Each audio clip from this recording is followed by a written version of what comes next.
Hey, welcome! So, yung huling upload ko pa was 3 months ago. So, in this video, I will be sharing everything that I watched in April, May, and July to make up for those months that I was gone. And a short life update. The reason why I was gone for a while was because of school, ACADS, college, ano pa ba? Yun lang naman lagi. And I had a few productions and then sinamahan pa ng finals month. So yeah, but I'm not gonna delve deep into that because, trauma. But yeah, enough about those things. Let's just pretend that everything is okay for now. Kaya naman, let's proceed to the video. So before I actually start with uh, the films that I watched in May, singit ko lang yung dalawang movie na napanood ko during April na hindi ko nasama sa last video ko. And those are Chungking Express and Morning Glory. So yeah, so now let's actually proceed to the films that I watched in May. So first was Dark Phoenix. Ito yung continuation ko ng aking X-Men marathon. In here, the X-Men face their most powerful foe, which is one of their own members, Jean Grey. So, pinakita dito yung origin niya, paano ba siya like mas lalong lumakas, and pinakita kung gaano siya ka-powerful, like the things that she could do with her power, and ayun. The next is the New Mutants. I'm actually not sure kung part ba to nung like X-Men franchise thingy, but the New Mutants are part of X-Men, so I just went ahead and watched it anyways. So it's about these five new mutants who are just discovering their abilities inside a secret facility. Honestly, I didn't really like it that much. It wasn't that good, but at least Anya Taylor-Joy looked cool in here, so I'll give it a pass. Next naman ay White Chicks. It's about these two FBI agents who went undercover as rich white girls for a case that they're working on. So I think a lot of people are familiar with this already. It's been used as memes and Halloween costumes now over the past years, and ako mismo, I'm familiar with it already kasi nga nakikita ko siya sa social media and stuff. But this is my first time watching it, and I enjoyed every second of it. It's super funny, it's camp, it's ridiculous, it's stupid, and I just love it. And the next one is The Silent of the Lambs. It's a psychological crime thriller starring Jodie Foster and the GOAT Anthony Hopkins. If you haven't seen this one yet, what are you doing? It's so great. It's about Clarice, an FBI student who was tasked to interview Dr. Hannibal Lecter, a brilliant scientist but also a violent psychopath. They believe na Dr. Hannibal can share his insights to help them solve a case that they're working on. So next one is Drive My Car. It won Best International Feature in the recent Academy Awards, I believe. Yeah. It's about a stage actor and director who is going through grief, and then may nakilala siyang girl na na-appoint to be his driver. In between the rides, nakakapagkwentuhan sila, they share their secrets and other personal stories from each other, and somehow, ayun, they connected, and it's very pleasing to watch. It's about life, relationships, human connections, and yeah, medyo nakaka-emo siya panoorin, but it's also very comforting at the same time. And then next is X. It's a slasher movie. Tama ba? Slasher? Yeah. Set in the 70s where a group of filmmaker went to Texas para gumawa ng adult film. But then, nung nahuli sila nung matandang host doon, that's when the slashing begins. Yeah. Yeah, I like the mood of this one. It's a bit uncomfortable at times dahil may mga erotic scenes, but that adds to the experience. So yeah, I really enjoyed this one. And I am looking forward sa prequel na gagawin nila for this because the character, Pearl, is that her name? If I'm not mistaken, Pearl, she is very interesting. So I would love to know her story, her origin. Yeah. And the next naman is Fantastic Four, the one released in 2005.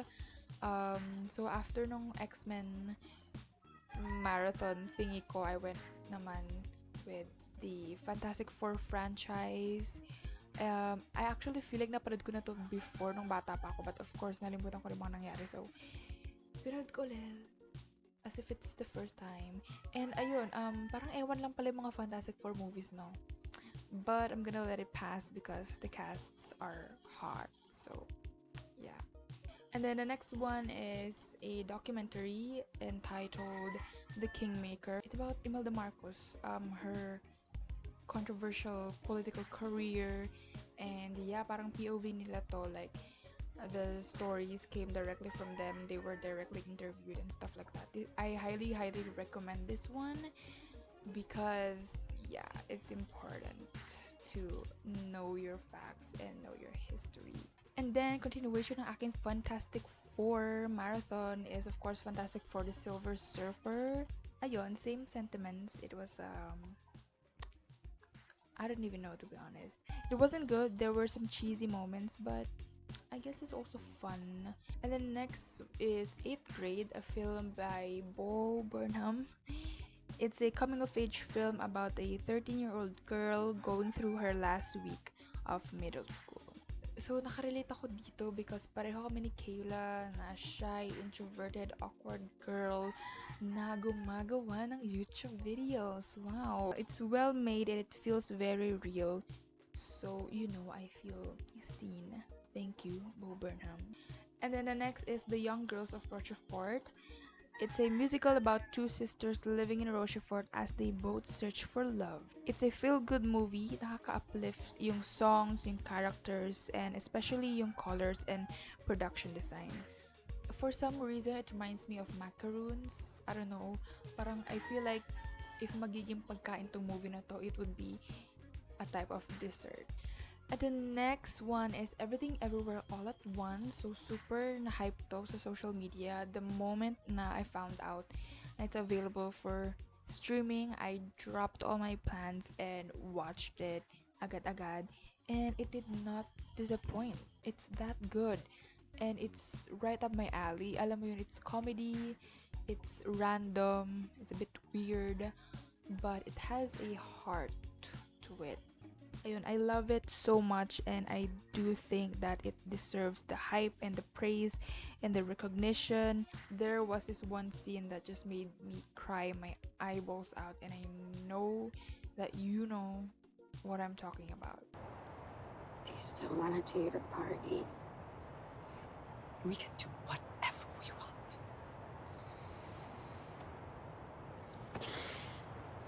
Nothing matters. And nagustuhan ko din yung take nila sa concept ng multiverse. I think it's very well done. So yeah, the next one is The Big City. It's about a housewife from a middle class and conservative family who finally has to work in order to support her family financially. So yung story nito, it's quite simple, but what's really impressive is yung character development from being a conservative girl or woman rather na hindi sanay sa labas, hindi sanay sa trabaho. You can see how they slowly transformed into a different kind of person. Ayun, she became a girl boss. And then, let's move forward naman sa mga shows na napanood ko noong May. Starting off with Heartstopper. It became a hit on social media, so I went ahead and checked it out for myself. Ayun, medyo cheesy siya and corny, but I don't know, maybe tumatanda na ako, maybe that's why. But it was cute and fun, and it has Olivia Colman in it, so that's a plus for me. Next one naman is Moon Knight. Naging usap-usapan dito yung CGI. Yeah, it was terrible. The show started off great. It was really cool, but then it went meh in the end. But I do like the costume though, the character design stuff. I think that's cool, and Oscar Isaac is cool. I think yun, siya yung nagdala ng show na to. And the next one is Love, Death, and Robots. So, I love Death and Robots, kaya I cannot miss this one. Yeah, as usual, meron na naman sila mga bagong concepts, interesting short stories, stuff like that. And I I think ang aking favorite for this season ay yung The Very Pulse of Machine. It's very poetic and I don't know, it felt existential, magical. That's how it felt watching it. So yeah, I really like that. Ayun, yung isa naman na nagustuhan ko din is yung Bad Traveling, directed by David Fincher himself. And then also yung Jibaro, which was medyo naging viral siya. I saw some locals also talking about it and ang dami ko na nakita mga cosplay and recreation dun sa character sa Jibaro. And yeah, it's very iconic, it's super artsy, very experimental. Love that. So those were all for the month of May. Proceed naman tayo sa June. So the first movie that I watched in June was Happy Old Year. It's about a girl na gustong gawing minimalistic yung house nila kaya she started renovating it. And as she's decluttering her home, she uncovers stuffs of people from her past. So mga gamit from old friends, from her childhood, and from her ex-boyfriend. So it's all about reminiscing the past, revisiting old memories, unlocking old emotions and feelings, and yeah, tignan natin kung ilang synonyms pa maisip ko. And by the way, kamukha nung ex niya yung crush ko dati ng senior high school. So, pareho kami nagro-reminisce. Anyway, next one is everybody's talking about Jamie. It's a musical about Jamie, a teenager who dreams of becoming a drag queen. So it's about him overcoming the prejudices in life with the help of her supportive friends and family. Ayun, it was okay. I love the diva attitude, you know, yung the drag culture, stuff like that, blah blah blah. But I wish there were more drag scenes of him. Ayun lang, I guess. And then next one is Castle in the Sky. A young boy and a girl with a magic crystal must race against pirates and foreign agents in a search for a legendary floating castle. It was cute, sweet, magical, ano pa ba? It's Studio Ghibli, you get it. And then next one is The Batman. So finally, napanood ko na yung The Batman, starring Robert Pattinson. And kalaban niya dito si Paul Dano. Oh wait, no. I mean Riddler, played by Paul Dano. Or Dano, I don't know. In this version of Batman, mas nag-focus siya on his detective side, which was really interesting. I honestly did not even bother to answer the riddles because I just don't care. Kaya na yun ni Batman, malaki na siya. Ayun, this movie was good. I loved the score and Robert Pattinson as Batman is cool AF. And then last movie for June was the Multiverse of Madness, or Doctor Strange in the Multiverse of Madness rather. So yung effort ko na panoorin yung buong X-Men franchise and then a couple of Fantastic Four movies and a couple of Marvel shows like Daredevil and Jessica Jones all led up to this moment. Pinaghandaan ko tong movie na to. But then, turns out, wala naman palang kinalaman yung mga yun sa movie na to. But that's on me though kasi wala naman talaga nag-confirm na connected yung like X-Men franchise and the other Marvel shows here. But anyways, yeah, I had a great expectation dito and it did not live up to that. Wala naman akong issue sa cameos. I don't care if we don't get one. Pero the one that we did get was, I don't know, walang kwenta, ganun. But it was still fun naman and I was entertained with Sam Raimi's style. Medyo cheesy minsan but very stylish and it gave a new refreshing take sa MCU movies. And then, moving on sa shows. Ayan na, kumukulog na, oh my god. Moving on to shows, the first one was Under the Banner of Heaven. It's a mini-series starring my boyfriend Andrew Garfield. So it's kind of like a murder mystery. Andrew Garfield plays as a detective and he was assigned to investigate a brutal murder, and along the way marami pa siyang ibang na-discover na mga dark secrets, ganun. And then the next one is Floor is Lava Season 2. So ayun, wala lang, napanood ko kasi to during the lockdown, like way back 2020 or 2021, I think. So ayun, wala lang, kinontinue ko lang siya ngayon kasi may season 2 na pala siya.